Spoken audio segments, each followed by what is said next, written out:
2 avions fantômes traversent l'Atlantique, et tous les radars de Washington jusqu'à Caracas s'affolent. Que dissimule ce balai aérien inédit?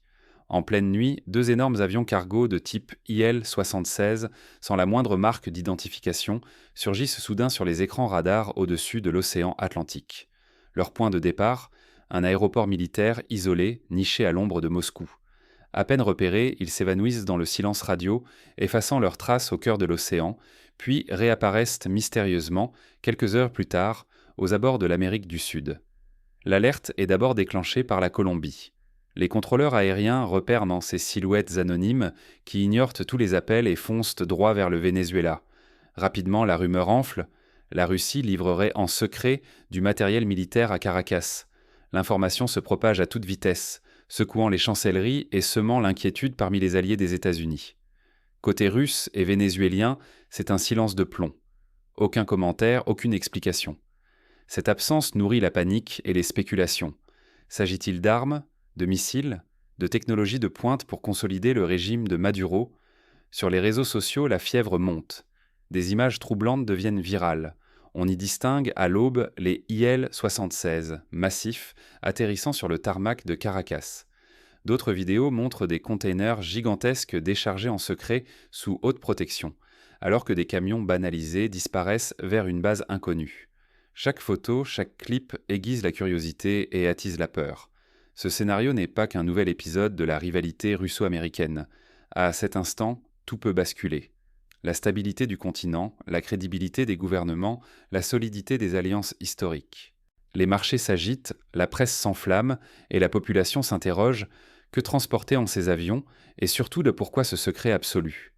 Dans cette atmosphère électrique où la vérité se dissout dans la brume des rumeurs, une certitude s'impose: ce vol n'est pas anodin. Il révèle un bras de fer planétaire où la guerre de l'information pèse aussi lourd que la puissance des arsenaux. Mais derrière le silence officiel, certains cherchent à comprendre. Qui sont les véritables bénéficiaires de ce convoi et jusqu'où la Russie est-elle prête à aller? Les prochains mouvements pourraient en changer la donne sur tout le continent. Le Venezuela, jadis prospère, serait-il devenu l'élément clé d'une nouvelle partie géopolitique mondiale? Ce n'est plus un débat réservé au cercle d'experts. Marchés, diplomates et opinion publique s'en inquiètent désormais ouvertement. Pour saisir l'ampleur de l'enjeu, il faut revenir à l'histoire singulière entre la Russie et le Venezuela. Depuis le début du XXIe siècle, Moscou a tissé des liens étroits avec Caracas à coups d'accords stratégiques: pétrole, or, armement. Ces ressources placent le pays au centre des convoitises et des rivalités entre grandes puissances. Mais le Venezuela n'est plus le géant pétrolier d'antan. Des années de crise politique, de sanctions occidentales et d'isolement ont ruiné son économie. Dans ce vide, la Russie a trouvé une opportunité. En soutenant le régime, elle s'offre un accès privilégié aux ressources, mais aussi un point d'appui dans la région la plus sensible pour les États-Unis. Ce choix fait partie d'une stratégie russe plus vaste: ouvrir de nouveaux fronts en Amérique latine pour éroder la mainmise américaine. Ces dernières années, Tchahanan, le Kremlin a multiplié les partenariats militaires et financiers à travers plusieurs nations de la région. Le Venezuela, affaibli mais central, devient alors bien plus qu'un simple partenaire, un symbole, voire un pion dans un affrontement global. Pour beaucoup, le bras de fer rappelle les grandes heures de la guerre froide. À l'époque, Cuba avait servi de champ de bataille indirect entre Moscou et Washington. Plus récemment, c'est en Syrie que la Russie a montré sa capacité à bouleverser l'ordre établi. Aujourd'hui, un parfum de crise internationale plane à nouveau sur Caracas. Mais pour bien comprendre les ressorts de cette tension, il faut revenir à l'automne de 1962.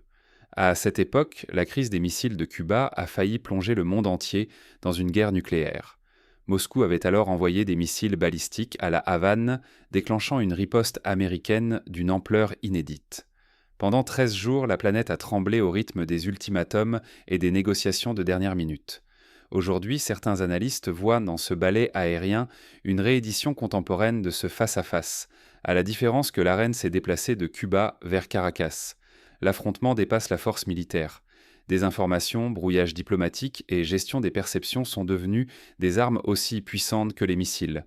Dans ce contexte, chaque cargaison, chaque vol mystérieux, chaque silence officiel acquiert une dimension stratégique. Fermer les yeux sur ces dynamiques, c'est risquer d'entraîner toute la région dans une spirale d'instabilité, affectant marché, énergie et confiance institutionnelle. Pour illustrer combien la guerre de l'information est centrale, rappelons-nous un autre épisode fameux. Au Kosovo, en 1999, la diffusion d'images d'un prétendu massacre a précipité l'intervention de l'OTAN. Plus tard, les enquêtes ont montré que la réalité était plus complexe, mais l'opinion publique mondiale avait déjà basculé. Ce précédent montre que, face au flux d'images et à la viralité des réseaux sociaux, l'interprétation des faits peut compter autant que les faits eux-mêmes.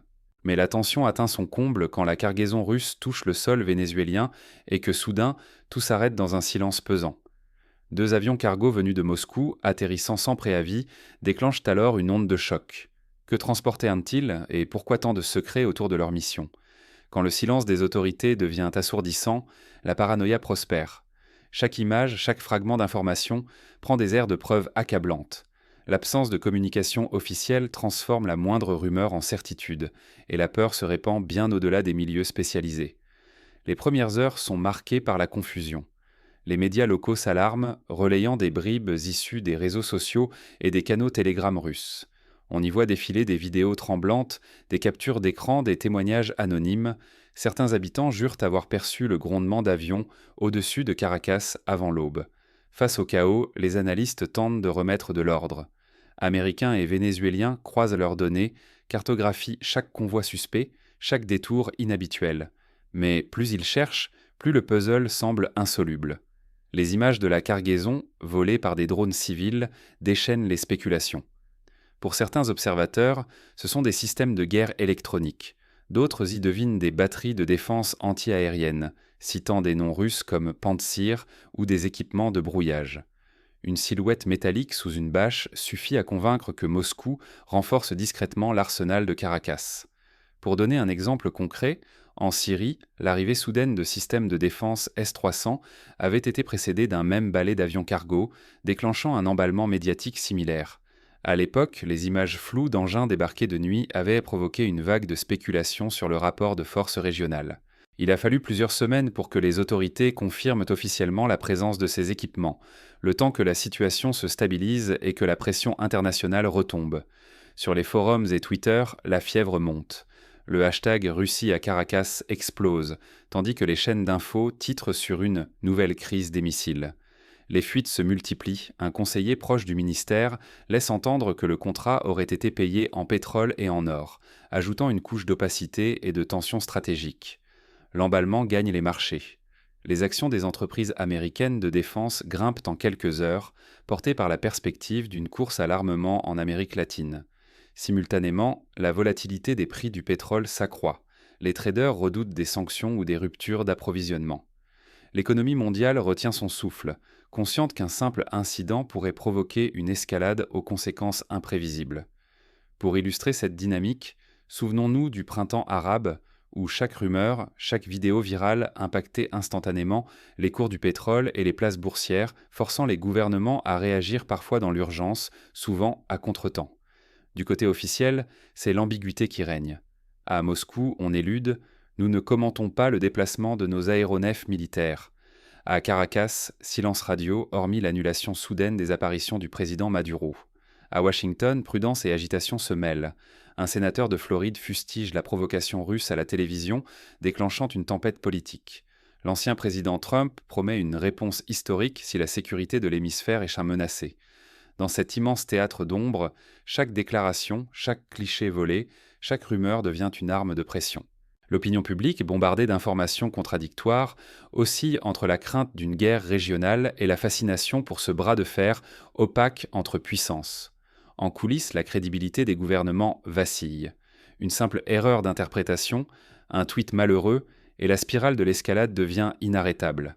Les marchés s'emballent, la confiance s'effrite, l'atmosphère internationale se tend à mesure que l'incertitude s'installe. Mais alors que la tension monte, une nouvelle fuite inattendue fait vaciller les hypothèses. Un message codé, intercepté sur une fréquence militaire, réoriente brutalement l'attention des analystes. Quand la nuit enveloppe Caracas et Washington, l'attente devient insoutenable. Chaque capitale scrute l'horizon dans l'espoir de repérer la prochaine étincelle. Le monde entier retient son souffle.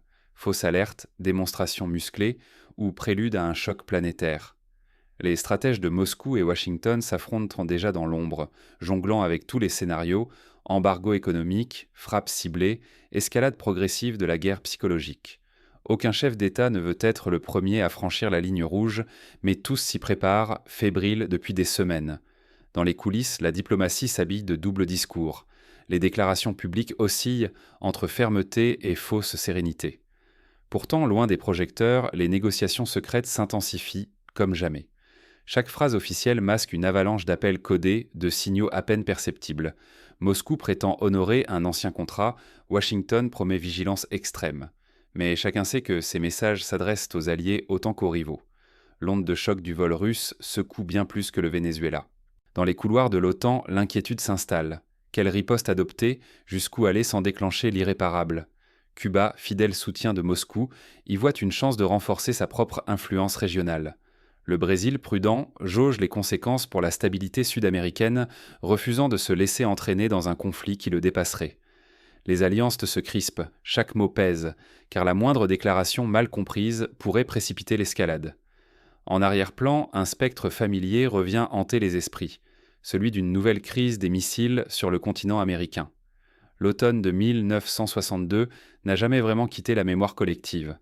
La technologie a évolué, mais la peur d'un engrenage incontrôlable demeure intacte. Un incident, une interception, un tir d'avertissement suffiraient à rallumer un feu impossible à maîtriser. Pour la population, le danger s'incarne dans chaque aspect du quotidien. La moindre secousse géopolitique menace d'enflammer les prix du carburant, d'accroître l'insécurité aux frontières, de semer la panique sur les marchés.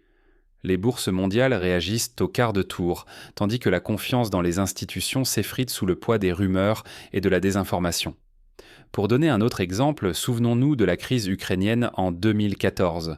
L'annexion de la Crimée par la Russie a été précédée par une campagne de désinformation massive. À l'époque, des vidéos truquées et de fausses alertes circulaient rendant toute analyse rationnelle extrêmement difficile. Les marchés mondiaux avaient alors connu une volatilité record, et la population, bombardée de messages contradictoires, oscillait entre peur et résignation. Cet épisode illustre parfaitement la puissance des armes informationnelles contemporaines. Au cœur de cette tempête, une question persiste. Comment distinguer la réalité derrière les écrans de fumée des opérations psychologiques? Sommes-nous encore capables de lire l'avenir et d'agir autrement, alors que la vérité semble se dissoudre dans le tumulte médiatique? Le silence officiel n'est qu'une façade. En coulisses, chaque camp affine sa stratégie. La prochaine décision pourrait bouleverser l'équilibre du monde. Derrière chaque rumeur, une stratégie se dessine. Comment garder la tête froide alors que chacun crie au scandale? Ce qui s'est joué entre Moscou, Caracas et Washington dépasse le mystère des cargaisons ou des avions à la carlingue grise.